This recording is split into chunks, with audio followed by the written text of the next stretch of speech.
Welcome back to F1 Report, everyone. That's the Spanish Grand Prix over and done with. Not all that thrilling, but a few good talking points. And of course, a week of rest earned for everyone in the paddock, and of course ourselves as well. So let's take a look back at the weekend and see how everybody got on. We'll start with, as usual, qualifying. And it was the Mercedes who came out on top once again. Don't think that really surprises anyone. Mercedes' one lap pace has been light years ahead of the rest of the field this season.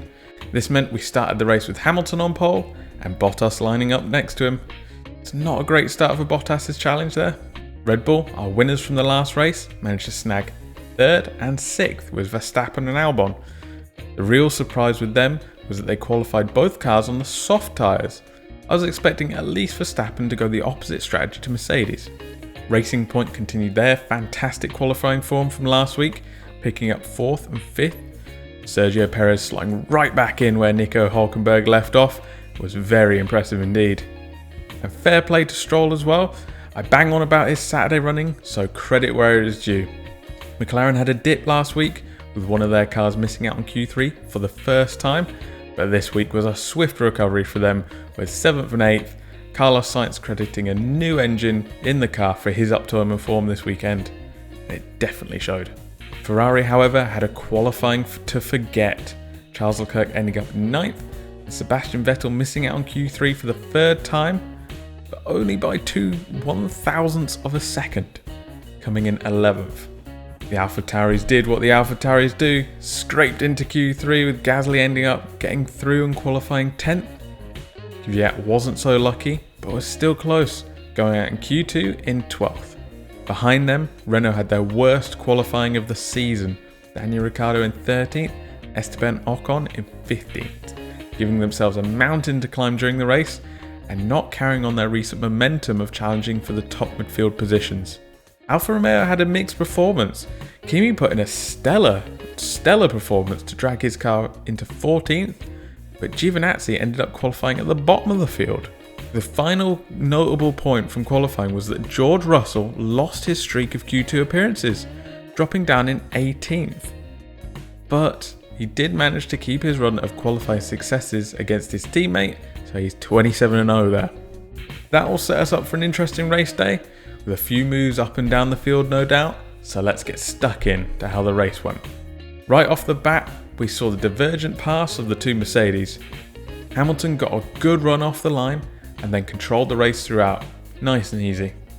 But Bottas got swamped off the line and passed by both Verstappen and Stroll, setting Bottas up for a recovery race even before things really got going.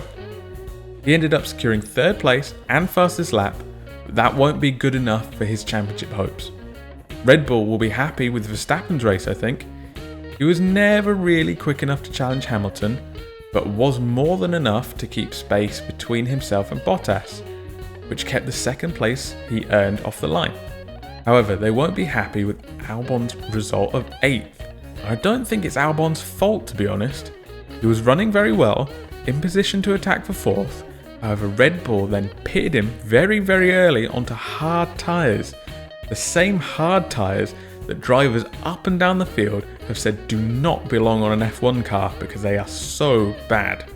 The pit also came so early that it dropped him into traffic around the 10th place mark, and so the move just didn't make a lot of sense to me, as with the traffic and the slow tyre choice, it meant he wasn't be able to undercut anyone, and from there it was all about a recovery drive. One team that will be happy though is Racing Point. They managed to secure their best result of the season, with Stroll ending up in 4th and Perez in 5th. Perez managed a one-stop race again, showing us that he's so good with his tyres. Unfortunately, he did lose his 4th place to Stroll because of a 5-second time penalty for ignoring blue flags. Stroll just had a very controlled race throughout, never really troubling or being troubled. McLaren are another team who will be happy with a double points finish, Sainz proving he can secure good points with his new engine in 6th, and Norris coming in a hard-fought 10th to continue their fight for 3rd place in the championship. I'm not quite sure if Ferrari though will be pleased or displeased with their running. Vettel managed to grab 7th using a one-stop strategy, which was incredibly impressive given his early running, and maybe more impressive as it didn't seem like he was getting much help from his team on the strategy either. There were multiple radio messages back and forth that were full of tension.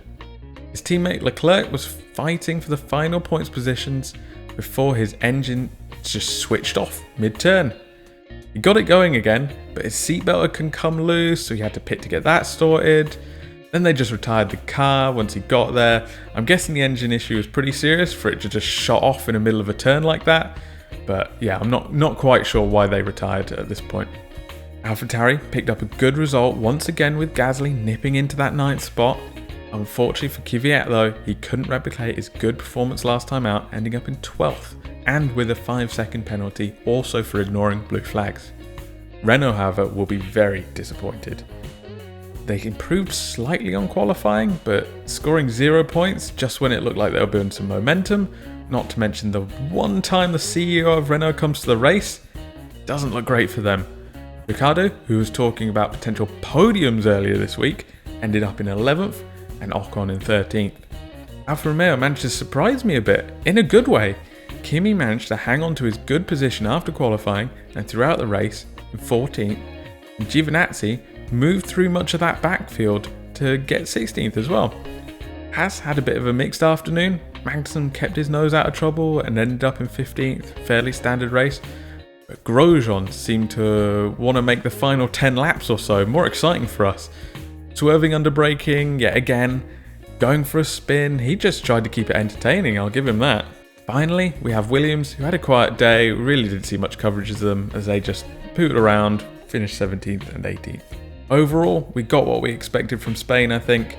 Not a great amount of on-track action, as usual, but there was some interesting goings on. I think Red Bull and Ferrari teams will have some difficult chats with their drivers on why they left them hang out to dry. Racing Point will definitely go away the happiest, much needed after the week they've had, I'm sure.